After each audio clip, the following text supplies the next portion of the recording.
Friends, welcome to my channel Solve and Learn. I have uploaded two videos based on LPP. In first part, there will be a theory concept, and second part, we learn by an example. So now we discuss in the previous part, that is feasible reason. कि हमारे पास अगर area bounded हो तो हम उसको किस तरह से सॉल्व करते हैं, कैसे इक्वेशंस बनाते हैं, और आपका प्लॉटिंग कैसे होता है, how to shade the region, each and everything we have introduced. But now I came with another example, that is unbounded region. Unbounded का मतलब है एरिया आपका बाउंडेड नहीं है. उस केस के अंदर क्या हम लोगों को सॉल्यूशन मिलता है या नहीं मिलता है. Let discuss.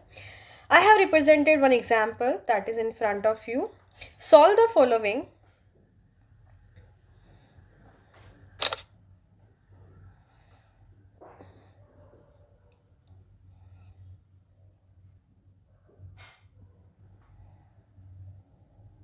Solve the following linear programming problem graphically.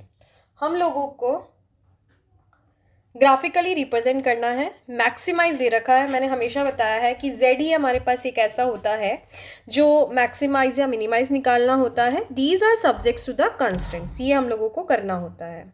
Clear. 2x plus Y greater than equal to 3 और y minus X greater than equal to 0. और हमेशा कंडीशन होती है कि x ग्रेटर 0 होना चाहिए, y ग्रेटर देन 0 होना चाहिए. क्लियर है. मैंने लास्ट वाली क्लास के अंदर आप लोगों को बताया था कि हम लाइन की इक्वेशन कैसे प्लॉट करते हैं. अगर आपको लाइन की इक्वेशन देखनी है, उसका प्लॉटिंग देखना है, तो आप मेरे पीछे वाले वीडियो के लिंक पर जा सकते हैं, जिसको मैं इसके कमेंट बॉक्स के अंदर भी आप लोगों को पिन कर दूंगी, ताकि आप इसके थ्रू पीछे वाली वीडियो को देख सकते हैं. तो जैसे कि मैंने बोला 2x plus Y greater than equal to 3, और ये है आपको दिख रही होगी. This is your equation line number 1, और ये जो आपके पास है ये लाइन नंबर 2 है हमारे पास. क्लियर है. अब यहाँ पे अगर मैं बात करती हूँ तो डेफिनेटली जब हमने रीज़न शेड किया तो मैंने आपको पहले ही बताया था इसके अंदर कि हम सबसे पहले क्या करते हैं, x 0 रखते हैं और y भी 0 रखते हैं. अगर ये सेटिस्फाइड करती है तो डेफिनेटली एरिया जो होगा वो टुवर्ड्स टू ओरिजिन होगा. राइट.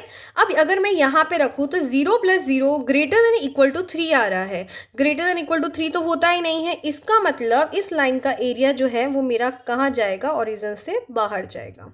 यू कैन सी. अगर हम सेकेंड नंबर इक्वेशन की बात करें, यहाँ पर अगर हम सेकेंड नंबर इक्वेशन की बात करें तो बच्चों यहाँ पर y minus X greater than equal 0 है. अब ये इंपॉर्टेंट क्वेश्चन है और इसमें कई बार बच्चे गलती कर जाते हैं.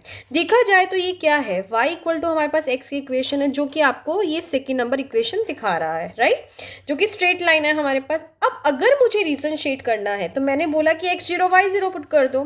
बट बेटा 0 अगर 0 पुट करेंगे तो 0 ये कंडीशन क्या देगा, 0 ग्रेटर देन इक्वल टू 0, जो तो होता ही नहीं है. 0 कभी भी अपने से ग्रेटर नहीं होता. तो बच्चों सबसे बढ़िया बात, इसको चेक करने का एक पॉइंट बताती हूँ मैं आप लोगों को. मैं क्या कर रही हूँ, I am just taking one point. कोई भी एक पॉइंट है वो मैं आपका यहाँ पे ले रही हूँ. Suppose I have taken any one point from here. ठीक है. अगर मैंने ये पॉइंट लिया है, मान लो ये पॉइंट है हमारे पास 1,4, एक पॉइंट है ये हमारे पास. अगर ये पॉइंट इसको सेटिस्फाइड करता है तो एरिया मेरा इस तरफ ही जाएगा. और अगर मैं पॉइंट बेटा यहाँ पे कुछ लेती, सपोज मान लो कोई पॉइंट H लेती. क्लियर. अगर ये सेटिस्फाइड करता पॉइंट, मान लो H यहाँ पे क्या होगा, कोई भी पॉइंट होगा हमारे पास. सपोज ये जो पॉइंट है वो 5,1 है. अगर ये पॉइंट जो है इसको सेटिस्फाइड करता H तो एरिया हम इधर कर देंगे. तो मैंने जैसे बताया, मैंने एक पॉइंट लिया है यहाँ पर, एक जी पॉइंट है 1,H, इसमें रख के देखते हैं. तो बेटा 1 minus H, 1 minus sorry y की वैल्यू 4 है हमारे पास, तो 4 माइनस 1 3 होता है, दैट इज ग्रेटर देन 0. मतलब ये सेटिस्फाइड हो रहा है हमारे पास. अगर मैं 5,1 रखती हूँ तो 1 माइनस 5 क्या हो जाएगा मेरे पास, माइनस का 4. मतलब ये सेटिस्फाइड नहीं कर रहा, ये कर रहा है. तो बेटा इस लाइन का जो ये हमारे पास लाइन है, इसका एरिया कहाँ चला जाएगा, ऊपर चला जाएगा. तो देखा जाए हमारे पास जो शेडेड रीजन आएगा वो आपका पूरे ओवरऑल ये ही शेडेड रीजन आ रहा है, as you can show in the figure. आप जो इस फिगर में देख रहे हैं. Is that clear. अब आगे चलते हैं. अब बेटा रीज़न क्या आया है, अनबाउंडेड आया है हमारे पास, तो वी हैव कॉर्नर पॉइंट्स, हम लोगों को कॉर्नर पॉइंट्स देखने पड़ेंगे। तो बेटा कॉर्नर पॉइंट मैंने आप लोगों को सिखाया है, यू कैन सी हमारे पास एक कॉर्नर पॉइंट ए आया है जिससे टच करता हुआ जा रहा है, सेकेंड पॉइंट बी आया है हमारे पास, ये दो ही कॉर्नर पॉइंट्स आए हैं हमारे पास। एज यू कैन सी आपके पास टेबल है, corner points A and B देख सकते हैं, कोऑर्डिनेट आपके पास ये रहे, 0,3 है और 1,1 है। अब हमारे पास 3 और 7 दो वैल्यूज आई हैं, क्लियर है। क्वेश्चन में बोल रहा है कि मैक्सिमाइज वैल्यू कैलकुलेट करनी है, मैक्सिमाइज जेड निकालना है। अकॉर्डिंग टू कॉर्नर पॉइंट हमारे पास मैक्सिमम वैल्यू क्या आ रही है, हमारे पास मैक्सिमम वैल्यू आ रही है 7। इज दैट क्लियर, हमारे पास कितनी वैल्यू आ रही है, 7 आ रही है। बट बच्चों अब स्टार्ट होता है, ये तो था हमारा पुराना कॉन्सेप्ट जो मैंने प्रीवियस वीडियो में बताया था, बट इस वीडियो के अंदर हम लोगों को क्या करना है, अगर आपके पास रीजन अनबाउंडेड आता है तो हम लोगों को एक कंडीशन और चेक करनी पड़ेगी। वो कंडीशन हमें जो चेक करनी पड़ेगी वो करनी पड़ेगी इस जेड पर। ओके, मैक्सिमाइज बोला है तो z जो था हमारे पास 6x प्लस वाई, ये क्या होगा, मैक्सिमम कितना दे रहा है, ग्रेटर देन 7 हो जाएगा। ये क्यों लिखा मैंने, क्योंकि आप अपने डेटा के अनुसार मैक्सिमम 7 बता रहे हो, मतलब 6x प्लस वाई क्या होना चाहिए, 7 होना चाहिए। अनबाउंडेड है बेटा, अनबाउंडेड में तो कोई और पॉइंट भी तो आ सकता है कि ये मैक्सिमम हो जाए, तो मैंने क्या किया, ग्रेटर लगा दिया इसके बीच में। अब इसकी एक लाइन ड्रॉ कर लेते हैं, आप एक बार दोबारा सुने, we have to draw a line of greater than, maximise जो वैल्यू है ये हम तब करते हैं जब हमारा एरिया अनबाउंडेड आता है। क्लियर हो गई बात।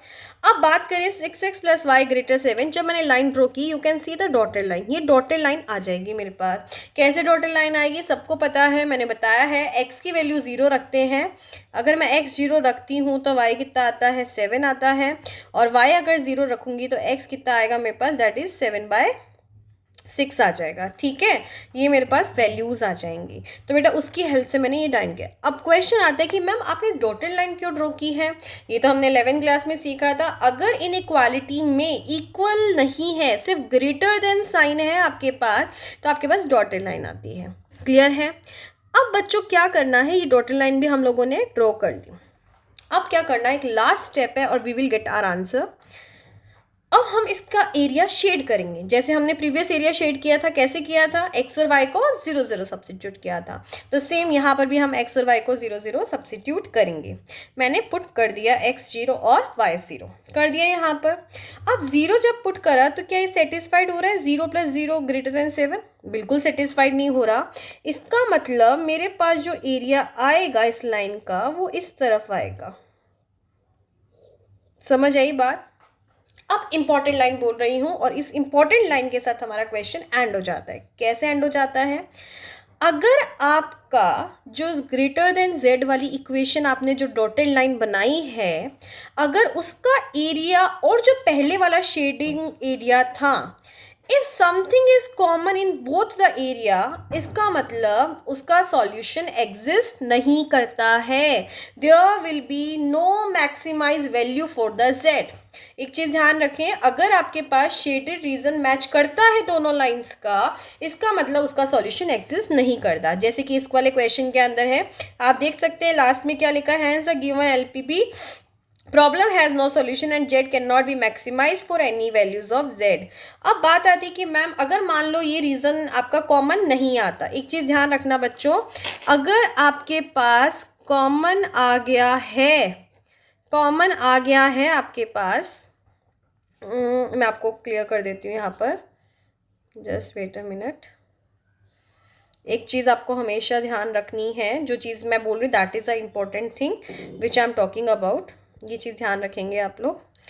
अगर आपके पास कॉमन आ जाता है तो आपका कोई भी मैक्सिमम वैल्यू नहीं होगी। अगर आपका नो कॉमन, कुछ भी कॉमन नहीं आता, किस में कॉमन नहीं आता, जो आपने ये z बनाई है और आपका जो ये रीज़न है, तो definitely answer will be there, और वो आंसर जो होगा वो यही आंसर होगा हमारा। उस वक्त आंसर क्या होता, 7 ही होता हमारे पास। This is the maximum answer. तो इस तरीके से हम अनबाउंडेड रीजन को सॉल्व करते हैं। अब नेक्स्ट पार्ट के लिए आपको सबसे पहले प्रीवियस पार्ट को देखना पड़ेगा। प्रीवियस पार्ट के अंदर एक्चुअली हर पार्ट में आपको कुछ ना कुछ मॉडिफाई मिलेगा इसके अंदर। जैसे कि इस वाले एग्जांपल में अगर हमने पीछे वाला पार्ट नहीं देखा तो you don't know how to draw a line on the graph definitely. तो ये जो वीडियोस है मेरी इंटर रिलेटेड है, तो धीरे धीरे आप जब वीडियो सारी स्क्रॉल करेंगे, you will watch this video, तो आपको सीखने को मिलेगा। बिकॉज ये जो है इसकी कम से कम आपके पास 4 से 5 प्रॉब्लम रिलेटेड वीडियोस मिलेंगी, जिसके थ्रू आपका ये चैप्टर पूरा क्लियर हो जाएगा। और आपको सीबीएसई के अंदर कोई भी क्वेश्चन आ जाए, at the end of we will discuss the CBSE case study question also, ताकि आप उसमें अच्छे से परफॉर्म कर पाए, आपके कॉन्सेप्ट अच्छे से क्लियर कर पाए। धन्यवाद, thank you and subscribe my channel solve and learn.